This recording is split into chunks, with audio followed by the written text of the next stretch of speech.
The Fallout universe has some of the deepest and most widely discussed lore of any video game franchise out there. Naturally, over the years, fans have pieced together some pretty interesting conspiracy theories surrounding some of the most mysterious elements of Fallout 4 in particular. And this is where iceberg theories come into play. Lore icebergs explore the concept that fictional universes have many stories to tell beyond what we see in the main narrative. The main stories and content delivered in a direct fashion only scratch the surface, but much more can be discovered when we delve below the surface. In this video, we're going to explore 10 of the most mysterious and mind-blowing Fallout 4 fan theories, covering a whole host of topics like the true identity of the mysterious stranger, the real culprits behind the Great War, exposing a bunch of secret synths, and much, much more. I also want to give a shout out to the following creators who helped condense and summarize a lot of the theories I'm going to explore in this video. I'm truly standing on the shoulders of giants and gigachads with this one. But without further ado, let's buckle up, grab some iced coffee, and dive into the first tier of the Fallout 4 lore iceberg. Tell me, are you a synth? Fallout 4's Far Harbor DLC introduced a lot of moral and ethical dilemmas surrounding identity and what it means to be human. The thrust of the main story involves tracking down Kasumi Nakano, a runaway daughter who's come to believe that she is a synth. We've come to know from interactions with characters like Paladin Danse and Harkin in Fallout 3 that many synths believe they are human, unaware of their true nature. So could the main character of Fallout 4 be a synth as well? Dima seems to suspect as much, pitching the idea to the sole survivor during our first conversation with him in Acadia.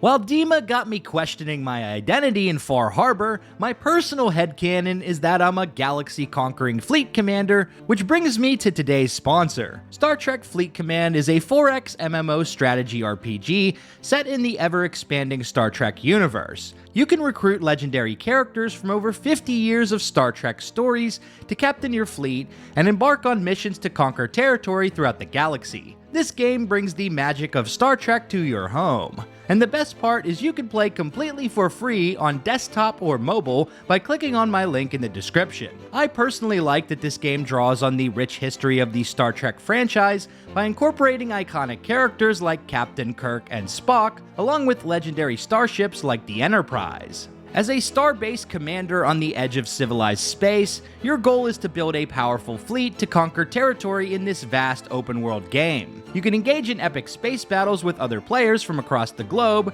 with stunning graphics and seamless crossplay on desktop and mobile. The latest update added 20 new quests to the game, as well as the new Enterprise officers, Epic Officer Mir Picard, and Rare Officer Mir Borg Data. And right now, Star Trek Fleet Command has a bunch of gifts for new players to fast-track your early game progression. You can get the epic Romulan Captain Nero for free by participating in the login event. Simply log in for 7 days to get Nero on your team and get his 40% damage buff against burning ships. And when you use the promo code BOOST, you'll get a bunch of goodies to help upgrade your space station. It's time to join millions of players in the epic journey of Star Trek Fleet Command. You can play for free right now on desktop and mobile with a Scopely account. Click on my link in the description to dive into Star Trek Fleet Command right now. I know it might seem impossible that you could be a synth, but tell me, what's the first thing you can remember?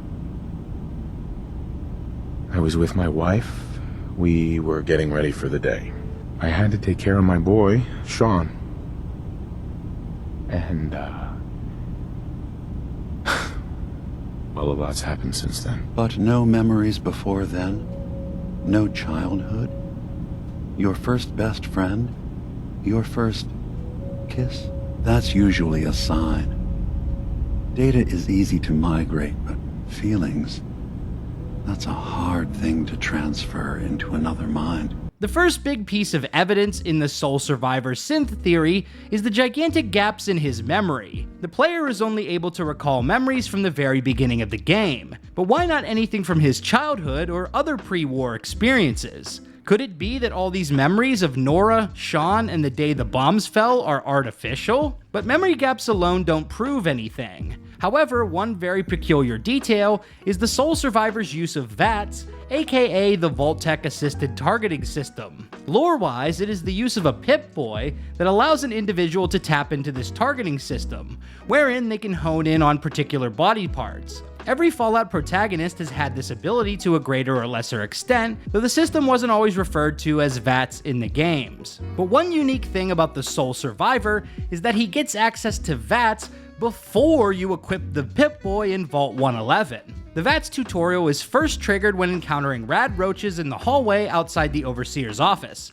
but it's only when the sole survivor reaches the exit that he picks up the iconic Pip-Boy from a skeletal hand. So how is it that the sole survivor can utilize VATS without equipping a Pip-Boy? Well, there is another group in the Commonwealth that have similar capabilities, Generation 3 Synths. According to a terminal entry labeled Unique Project in the Institute Robotics Division, in select Gen 3 units, the synthetic brain is indeed capable of accepting specific enhancements. The result is substantially improved combat effectiveness due to two factors. One, an increased understanding of weapon accuracy to the extent that the combatant can actually visualize the percentage of effectively hitting targets or smaller areas on those targets. And two, an altered sense of perception that mimics the effects of slowing or even stopping time. This entry seems to exactly describe VATS. We know from our experiences with Gen 3 synths, such as Institute coursers, that they do not wear Pip-Boys.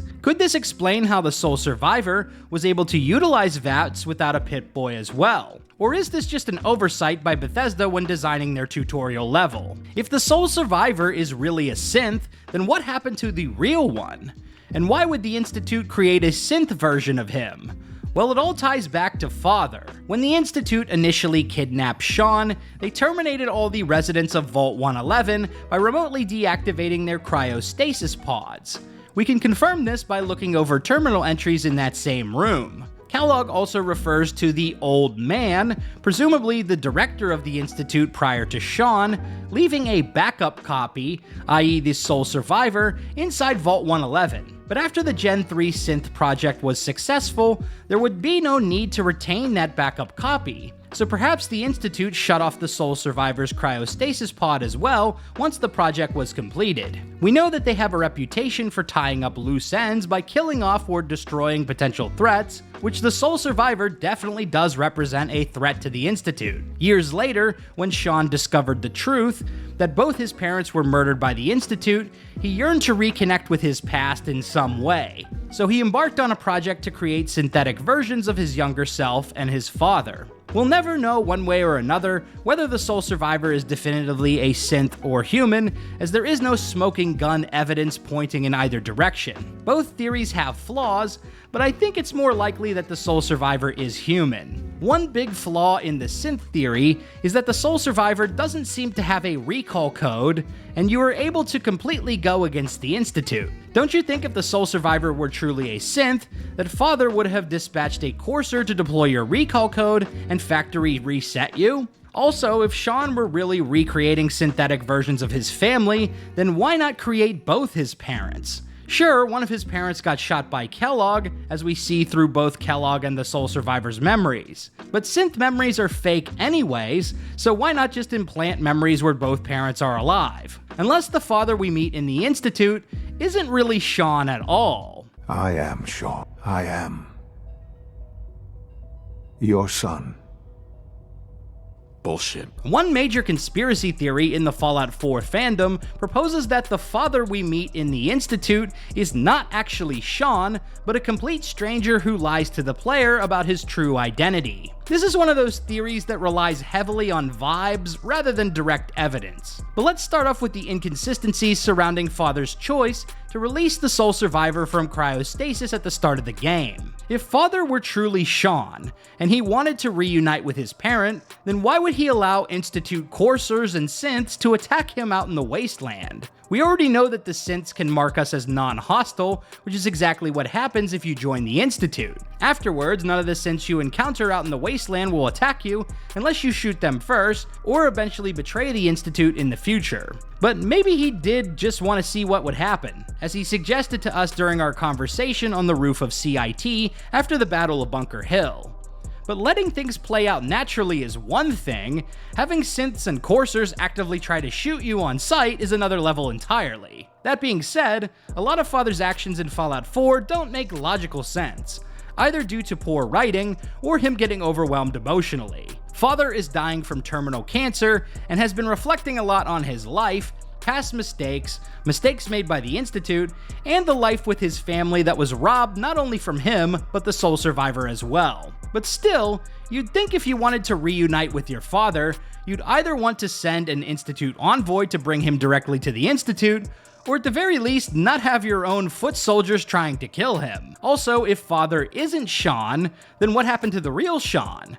We know the Institute kidnapped him and used his genetic code to develop Gen 3 synths, so perhaps Shaun didn't survive this process. I think this theory also intersects well with the sole survivor being a synth. Father saw the potential of Generation 3 synths and wanted to take their technology to the next level in terms of emotional processing. So he created a synth version of the sole survivor and a synth version of young Shaun as a way to test their emotional capacities in this handcrafted scenario. Or maybe this theory is just whack and Father is just Shaun. While this theory is an interesting one to consider, I'd personally need to see more compelling evidence to believe it. I can't buy into this one on vibes alone. Despite the inconsistencies in Shaun's decisions around letting you out of the vault, there really isn't any other hard evidence to suggest that Father isn't Shaun. Another big point against this theory is that Shaun's appearance, particularly his skin tone, will be altered based on your choices in character creation. So it's clear that Bethesda was trying to show that Father is Shaun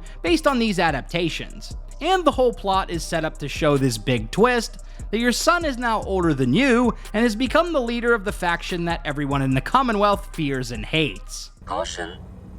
Biological life forms behave erratically, unpredictably.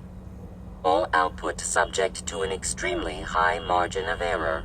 By now we know about the theory about Vault-Tec starting the Great War, which I touched on in a recent video. But there are other fan theories circulating suggesting a different culprit for causing all the fallout. Remember P.A.M, that funky robot we meet in the Railroad HQ? Well, one fan theory suggests that perhaps P.A.M is the one responsible for triggering the nuclear catastrophe all the way back in 2077. But let's back up a bit and discuss the origins of P.A.M. The Predictive Analytic Machine, aka P.A.M, was developed by the United States government in the years leading up to the Great War. It was designed to help predict future geopolitical events, such as the possibility of a nuclear conflict. The Railroad discovered P.A.M at their old headquarters at the Switchboard, bringing her to their new hideout in the Old North Church after the Institute ransacked the Switchboard.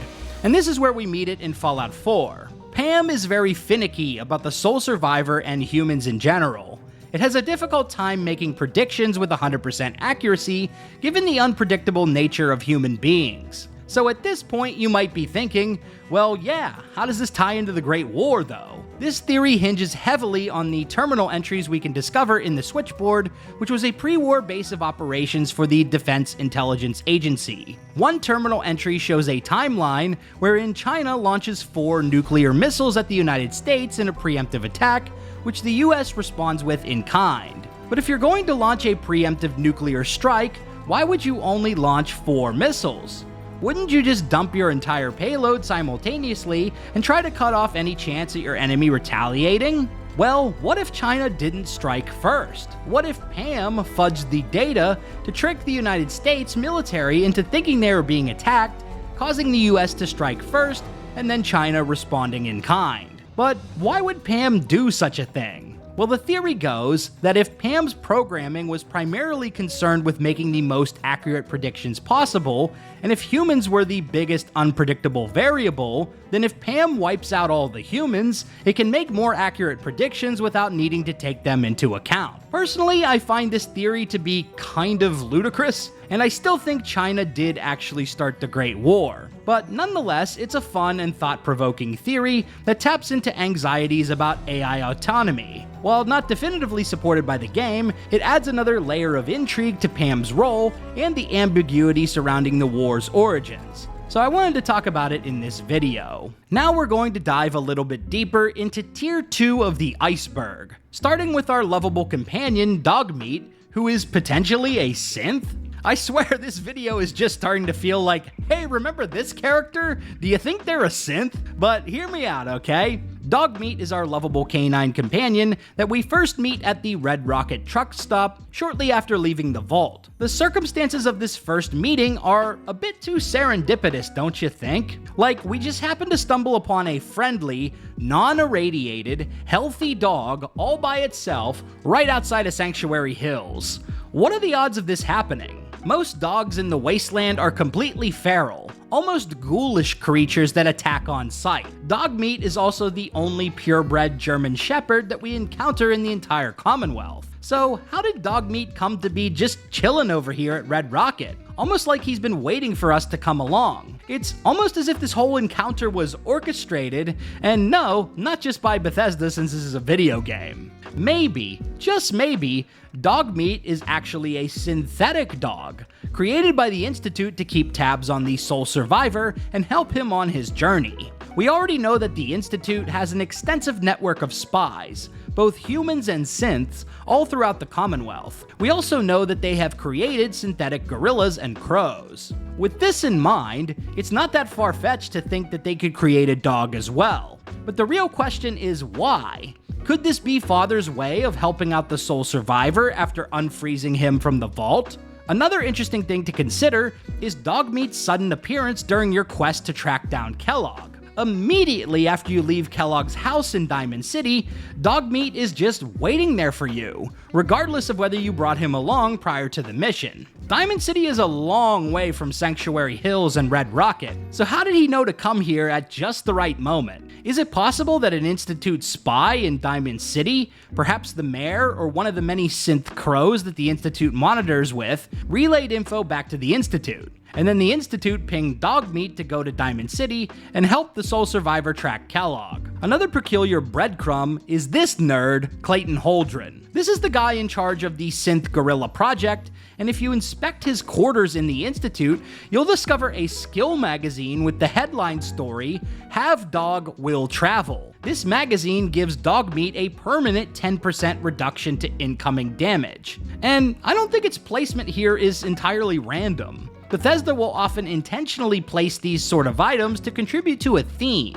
For instance, the barter bobblehead is located in Theodore Collins' office, you know, the guy who tries to convince you to let him keep selling ghoul meat, and the explosives bobblehead is located in a factory full of flamethrower-wielding psychopaths. Now, it is worth pointing out that Dogmeat does not drop a synth component if killed. However, this could just be a design oversight, especially considering that Dogmeat is an essential NPC who cannot die unless you use mods or console commands. So I don't see this as a smoking gun to disprove the doggo synth theory. But next up we have Mama Murphy, and buckle up folks, this is a wild one. So remember that flashback memory sequence where you watch your son get kidnapped and your wife get domed by Kellogg? Well, there is an unspecified woman in a hazmat suit accompanying Kellogg on this little research expedition. And judging from the sound of her voice, she seems quite young, perhaps in her 20s or 30s. This is the one. Given that this happened 60 years before the present day story,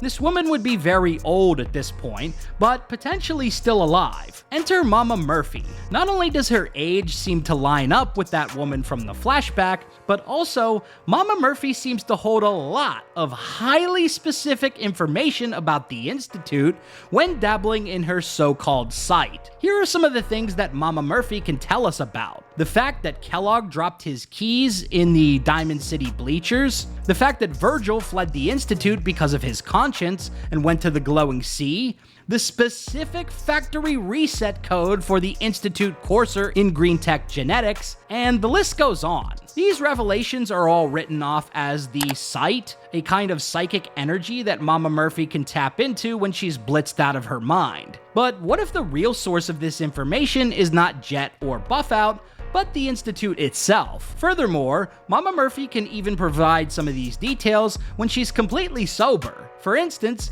she tells us that she saw us climb out of that ice box in Sanctuary.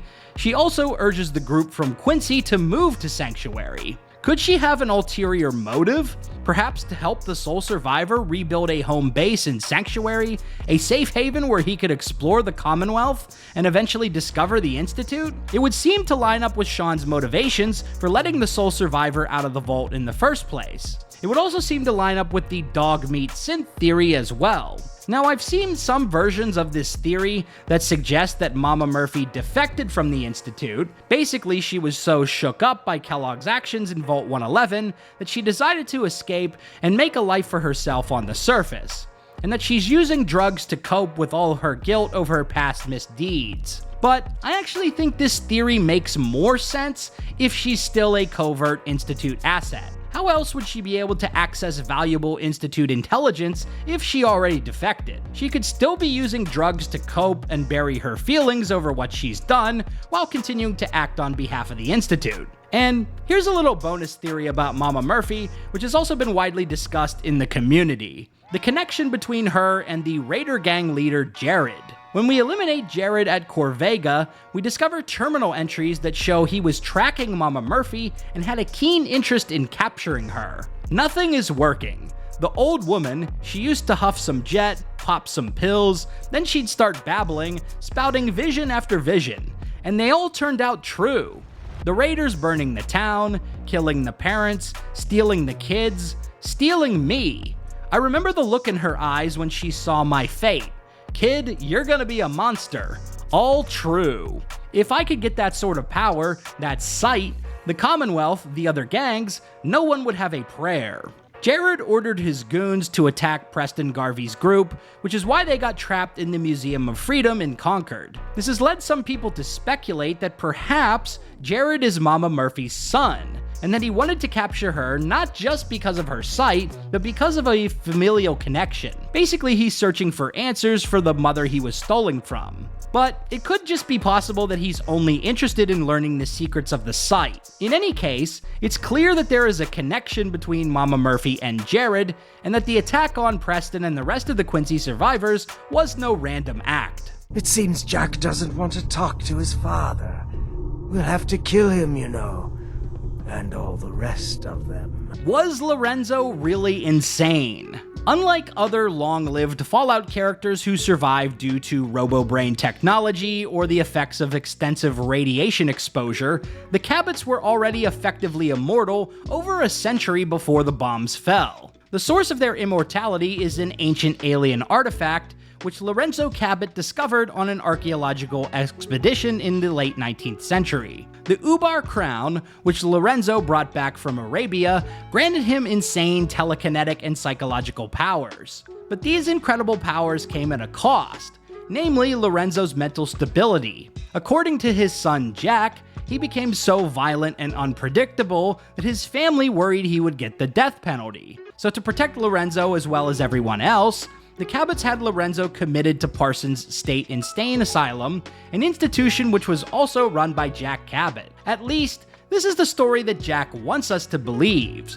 But is there any other evidence that Lorenzo is insane? Or is Jack just keeping Lorenzo captive as a way to extend his own life and pursue the things that interest him? It's been nearly 400 years since Lorenzo was locked away at Parsons. How hard has Jack really been working to discover a cure for his father's condition, or find some way to remove the Ubar crown? Jack's own sister, Emma-Jean, suspected that Jack no longer cared about Lorenzo, as she wrote in her journal. I don't know how Jack keeps himself busy day after day. You'd think he would realize that it was hopeless by now, after all these years and years. Maybe he's just going through the motions the way I am? Or maybe he's stopped trying to cure father. I mean, what happens after? To us. I'm the only one that's ever tried to go without the serum. Maybe Jack and Mother think they could just give it up, but I think they're fooling themselves. Jack was too busy pursuing his own lines of research and had become too accustomed to the immortality that he was able to gain from extracting Lorenzo's blood. Why would he cure his father when that meant he himself would no longer be immortal? If we side with Jack at Parsons, we can actually confront him about this, but he is adamant that he actually cared about his father. You're just sorry that you lost your source of immortality juice. I don't care what you think anymore. Before you go, I couldn't have done this without your help. Actions speak louder than words. While I believe that Jack initially wanted to help his father, as the years went by, he became too accustomed to his newfound immortality, and he cared more about pursuing his own intellectual pursuits, such as taking up Lorenzo's research on ancient aliens, which he loves to yap about. At the end of the day, I think Jack is trying to convince himself of his lies just as much as the sole survivor. He wants us to believe that he would give anything to have his father back, but how much has he really given, considering he's kept Lorenzo captive for nearly 400 years? If we decide to free Lorenzo, he will explicitly tell us that he plans to kill his family. But is this a sign of mental instability, or an understandable reaction given that his own wife and children kept him locked away for centuries and extracted his blood to extend their own lives? Think about it. The guy's been locked away in a windowless basement cell for over 400 years. Depending on our choices, we can even convince Edward Deegan that Jack's been lying about Lorenzo. Deegan has been doing the Cabot family's bidding for many years, but he's never actually met or spoken to Lorenzo. Hold on there, Jack. He has a point. Your story about curing Lorenzo has never quite added up. What are you doing, Edward? I'd just like to hear what he has to say. He's talked to Lorenzo. I never have. You're saying you think Jack's been lying about Lorenzo all this time? Yes, Lorenzo doesn't seem crazy to me, although he's understandably pretty pissed off. Well, goddamn. I guess you have some explaining to do, Jack. You can't seriously doubt me, Edward. After all I've done for you?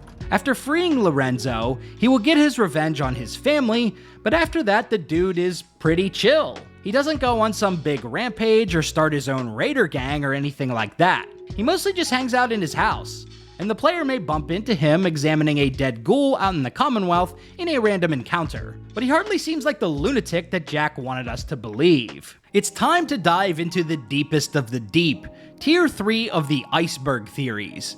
And buckle up, because we're going to explore the most bizarre and outlandish stuff in this section, starting with the creepy, lifelike mannequins scattered throughout the Commonwealth. So, what's the deal with the mannequins? Throughout Fallout 4, we can discover a number of sketchy-looking mannequins, often posed in threatening or violent postures. And in some cases, they even seem to adjust to different poses when the player isn't looking, almost as if they have a mind of their own. So what if these mannequins aren't inanimate at all? In the Far Harbor DLC, we can discover a shipwreck off the coast. The vessel was carrying a shipment of mannequins, which the captain was creeped out by. We can find a note next to his skeleton with an ominous mannequin hovering over his final resting place. I can't wait to drop these damn mannequins off. The crew is starting to claim that they are hearing weird noises from the cargo. Maybe they're just playing pranks on me? Whatever, we are almost there. Unfortunately for the captain, this was his last shipping job, and it seems these mannequins are quite dangerous indeed. But there is another curious detail that may hint at the mannequins' true nature. Inside an unmarked location called the Warren Theater, we can discover a series of mannequins organized onto a stage. And hiding amongst their number is a past generation synth who will attack us if provoked. Could the mannequins throughout the Commonwealth also be spying for the Institute? It seems those shady scientists have their noses all up in everyone's business. The Children of Atom are a peculiar nuclear worshipping cult that we can join during the Far Harbor DLC. The initiation ritual involves drinking from an irradiated spring. Afterwards, we follow a ghostly figure known as the Mother of the Fog to a site with an important icon to the Children of Atom. According to the children, the Mother of the Fog revealing herself to us is a great boon. But who is this ghostly figure really? Acolyte Richter sheds some more light on this. So, was the mother real? Most people believe she's some sort of spirit, a creature of the wilds, though a few claim she's just an old hermit. Regardless, our family wouldn't be here without her.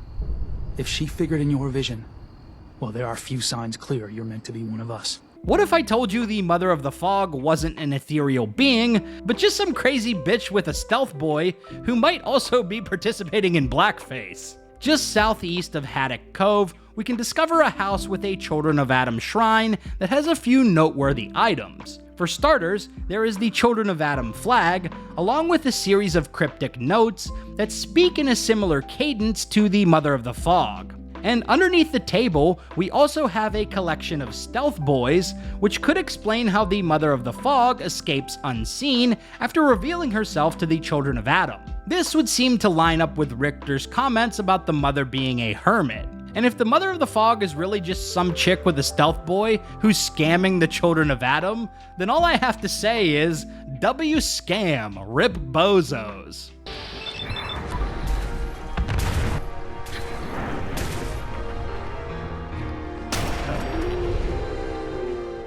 The mysterious stranger is one of the most mysterious and bizarre figures we encounter in the Fallout games. The stranger has been a staple of the series, going all the way back to Fallout 1, appearing out of nowhere to assist the player in combat. In the original games, the stranger sported rode leathers. They could also either be male or female depending on the gender of the player character. Bethesda continued to expand on the appearance and the mechanics of this character in modern-day Fallout games. Today, we know the stranger as a trench coat wearing gunslinger dude who has a chance to appear when we target an enemy in VATS. Bro just shows up out of nowhere to one-shot enemies, and he never misses, am I right?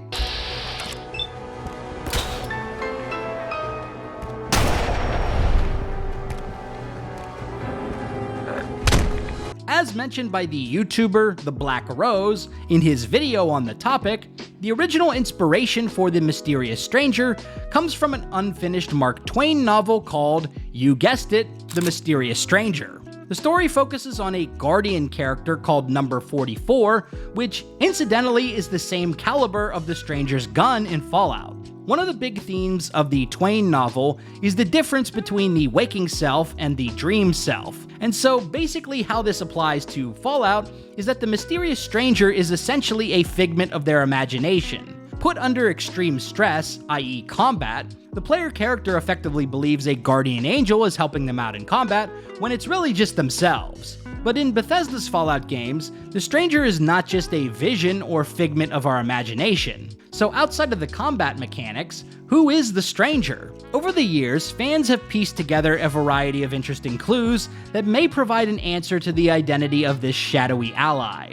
One of the first big clues happens in Fallout New Vegas. Along a highway outside of the city, we can stumble upon a man called the Lonesome Drifter, who mentions that his father abandoned him at a young age. If we get the Drifter a job at the Tops Casino, we can pass a barter check to ask for some compensation. In this case, he passes on the Mysterious Magnum, which plays the same Mysterious Stranger theme song when we holster and unholster the gun.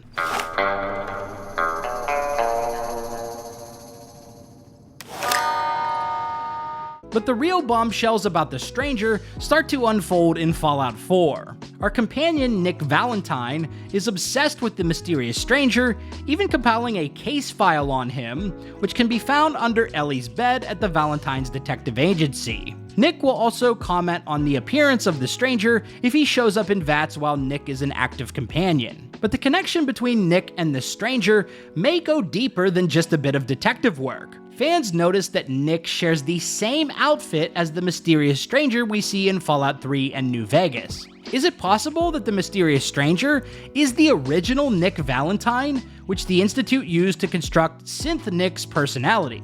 When we first encounter Nick in Vault 114, we find a copy of a skill magazine with the cover story, The Man Who Could Stop Time, which could be a connection to VATS and the stranger. But if Nick Valentine were alive before the war, then how did he manage to survive all of these years? Did he become a ghoul?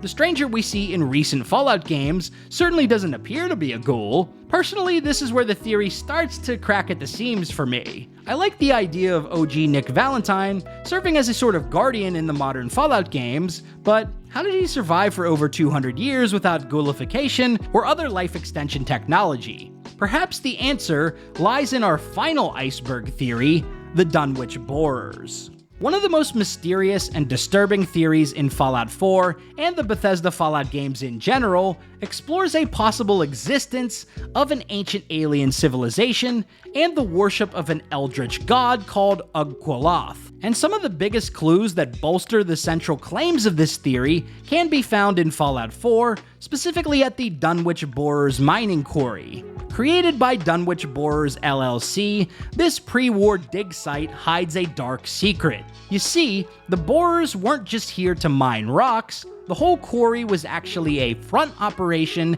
to dig up something sinister, as we can learn from holotapes and terminal entries in the facility. Shoots here. No suspicions were raised when the new equipment was brought in the other day. Crew at Station 4 are still under the impression that we are setting up a new station beyond this area. The standing crew you hired are convincing enough. However, do worry about the project managers at the other stations, especially Bob at Station 1.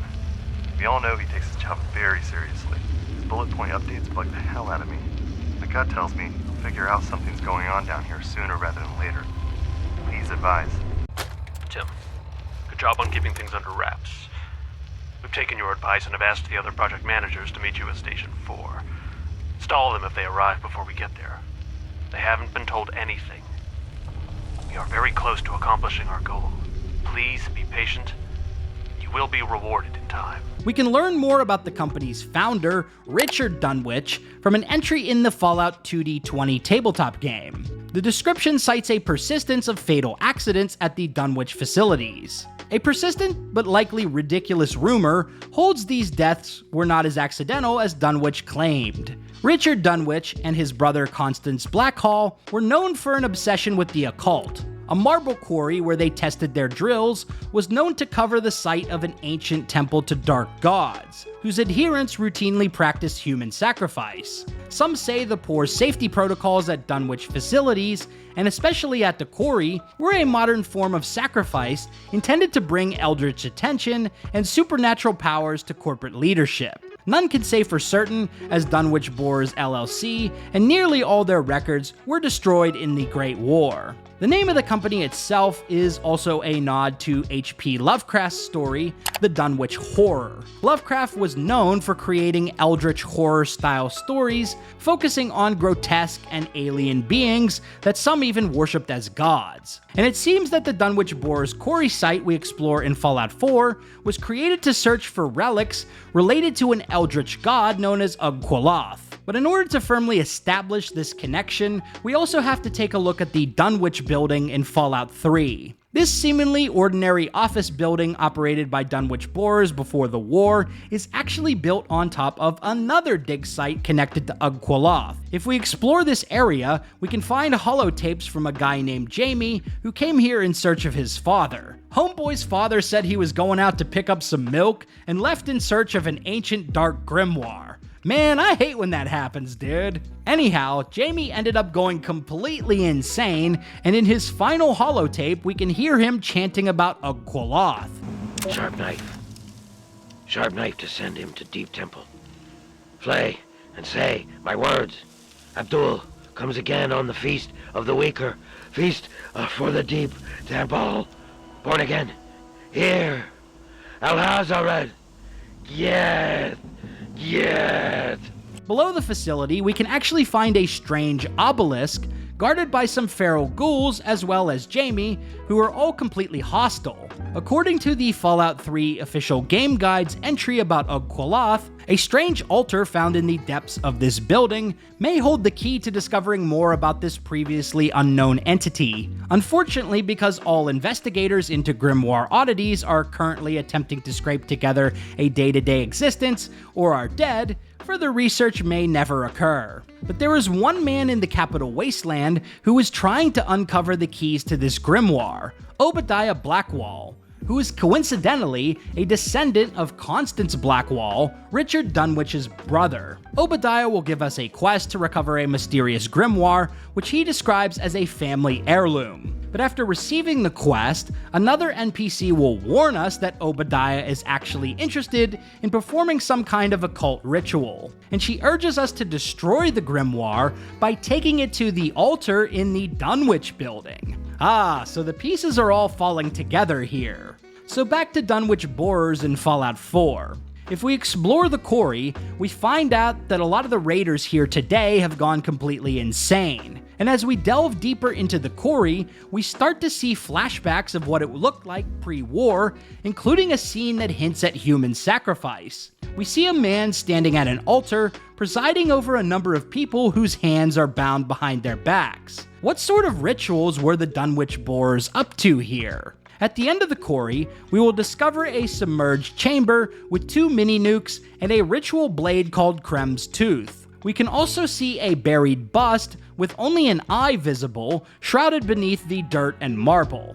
And if we no-clip through the wall, we can see that this is a bust, one which bears a striking resemblance to others we see on architecture in both the Commonwealth and Capital Wasteland.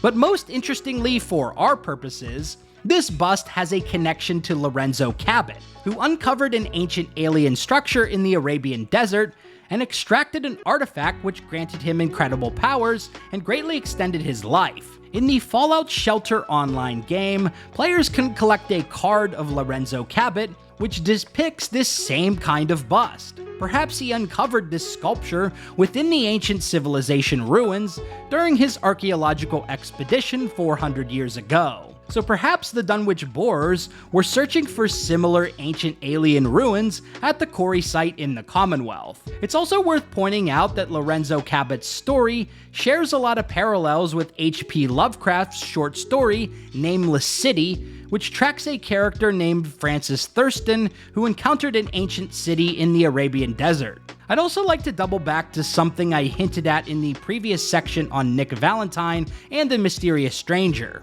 If the stranger is indeed the pre-war detective Nick Valentine, then how did he survive for over 200 years? Well, according to the YouTuber The Black Rose, perhaps Nick investigated Dunwich Boars and ended up stumbling upon a similar artifact to Lorenzo's Ubar crown, which has allowed Nick to survive all these years. For me, that's a bit of a reach, but it's definitely fun to ponder. Now, there are still a lot of unanswered questions about the Ubar, Dunwich Boars, and Ugqualoth, so I certainly hope Bethesda will continue to breadcrumb us with more Easter eggs and lore in future Fallout games. So there you have it. 10 of the most mysterious and mind-blowing iceberg theories that spawned from Fallout 4. What is your favorite theory related to Fallout 4? Let me know in the comments below. If you liked this video, be sure to subscribe to Big Dan Gaming for more Fallout and RPG videos. Big shout out to all the channel members for supporting my content. Until next time, this has been Big Dan. I should go.